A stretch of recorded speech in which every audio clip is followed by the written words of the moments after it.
বিএনপিকে টপকিয়ে আপনারা জাতীয় নির্বাচনের আগে ইউনিয়ন পরিষদের মেম্বারি ভোট করবেন, বাংলার বুকে এটা হতে দেওয়া হবে। আন্ডার এস্টিমেট করেন না বিএনপিকে। বিএনপি ধৈর্যের বাঁধ ভাগে নাই। বুকে হাত দিয়ে বলতে পারি 16 বছর জঙ্গলে ঘুমিয়েছি, 16 বছর হাঁটু পানিতে দাঁড়িয়ে রাত কাটিয়েছি পুলিশের ভয়ে। গ্রেপ্তার এড়াবার জন্য এক জেলা থেকে আরেক জেলায় রিক্সা চালিয়েছি। বুকে হাত দিয়ে বলতে পারি এই দুপুর বেলায় জোহরের নামাজের আগে একটা বিএনপির নেতা কর্মী আওয়ামী লীগ বা অন্য দলে যোগ দেয় নাই।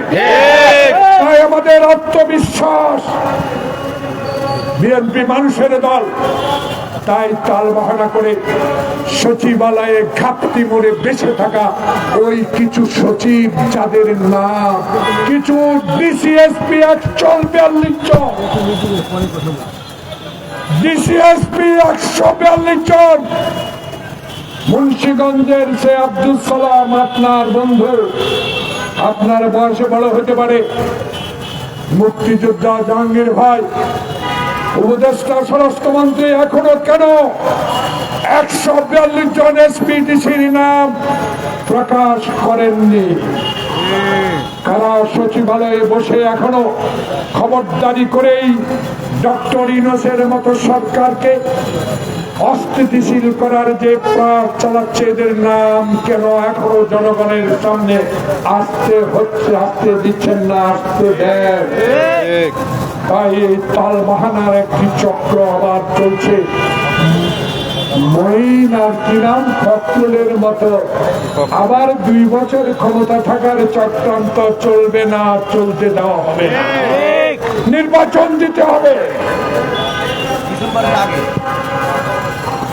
ডক্টর ইউনূস, আপনার জন্য দরদ লাগে, আপনার জন্য কষ্ট হয়।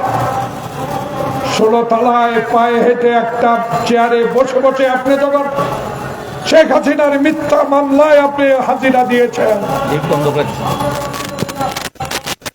বন্ধ করে দিয়েছিল, আপনার মনে থাকা উচিত সেই শেখ হাসিনার লোক কেন আপনার সচিবালয়ে, কেন এদের বিরুদ্ধে ব্যবস্থা নেওয়া হচ্ছে না? আজকে তাই আমাদের সমর্থন তো আছে, আমাদের সমর্থন অব্যাহত থাকবে, কিন্তু ন্যায্য কথা বললেই বলবেন ক্ষমতায় যাওয়ার জন্য আমরা খুব তাড়াহুড়া করছি। ক্ষমতায় আমরা যাওয়ার জন্য নয়, ক্ষমতায় শহীদ জিয়া থেকে কয়েকবার গিয়েছি। বাংলাদেশে ক্ষমতা গিয়ে বিএনপি যেই মানুষের সেবা করেছে, 16 বছরে শেখ হাসিনা যে নির্মম অত্যাচারের মধ্য দিয়ে দেশ পরিচালনা করেছে, সেই কারণে আমরা বলি একটি নির্বাচন দরকার, সংস্কার দরকার, তবে এমন সংস্কার নয় যে সংস্কার দিয়ে বিলম্বিত করে আওয়ামী লীগের শেখ হাসিনা দিল্লিতে বসে আবারও উস্কানিমূলক বক্তব্য দিয়ে আবারও বাংলাদেশের বহু জায়গা আগুন লাগিয়ে দিবে। এটা চলতে দেওয়া যায় না। তাই সচেতন হন। সরকারের মধ্যে কিছু আওয়ামী পন্থী লোকজন নাকি আছে, জনগণ বলা শুরু করছে। আপনাদের ইজ্জত অনেক বড়, কারণ তখন মুখের রক্ত এখনো লাল টকবকে করে গাছের পাতায় পাতায় ঝুলছে। ছাত্র বৈষম্য আন্দোলনে হাজার হাজার হয়তো মা বোন, ভাই বোন, ছোট্ট বাচ্চারা আত্মচিৎকার দিয়ে বলছে ডক্টর ইউনূস অনতি বিলম্বে জনপ্রতিনিধি হাতে ক্ষমতা হস্তান্তর করুন। কদিন 6 মাস চলে গেল, এখনো ম্যাপ আছে, রাস্তা নাই, কোন রাস্তায় কেন্দ্রে যাব।